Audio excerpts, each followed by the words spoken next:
Hello, രാവിലെ തന്നെ എന്നെ ഉറക്കത്തീന്ന് വിളിച്ചെഴുന്നേൽപ്പിച്ച് എൻ്റെ ആഭരണങ്ങളെല്ലാം ഊരി മേടിച്ചു.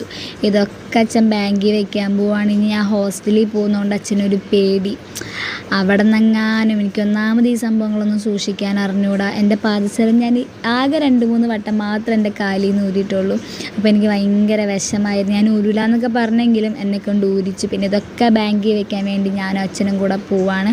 അങ്ങനെ ബാങ്കിൽ പോയി കുറച്ച് നേരത്തെ പോസ്റ്റിന് ശേഷം അച്ഛനെ ബാഗും പിന്നെ എനിക്ക് ചെരുപ്പ് നോക്കണമായിരുന്നു. അവിടെ കയറിയപ്പോൾ എനിക്ക് പറ്റിയ ചെരുപ്പ് ഉണ്ടായില്ല. അങ്ങനെ അവിടെ നിന്ന് സാധനങ്ങളെല്ലാം മേടിച്ചുകൊണ്ട് ഞങ്ങൾ വീട്ടിലോട്ട് വന്നു. അങ്ങനെ വീട്ടിലോട്ട് വന്നപ്പോൾ ചേച്ചിയും കൂടെ വന്നിട്ടുണ്ടായിരുന്നു. അങ്ങനെ ചേച്ചിയും വീട്ടിലോട്ട് പോയി. അത് കഴിഞ്ഞ് കുറച്ച് നേരം കഴിഞ്ഞപ്പോൾ ഞങ്ങൾ വല്യമ്മായിരോടേക്ക് പോയി, തളിക്കുളത്തേക്ക്. അങ്ങനെ അവിടെ പോയപ്പോൾ തൊട്ടപ്പുറത്ത് തന്നെയായിരുന്നു അവരെ മേമേരെ വീടും. അങ്ങനെ അവിടെയും കൂടിയും കയറി പിന്നെ തിരിച്ച് വീട്ടിലോട്ട് വന്നു. അപ്പോൾ ഇത്രയേ ഉള്ളൂ.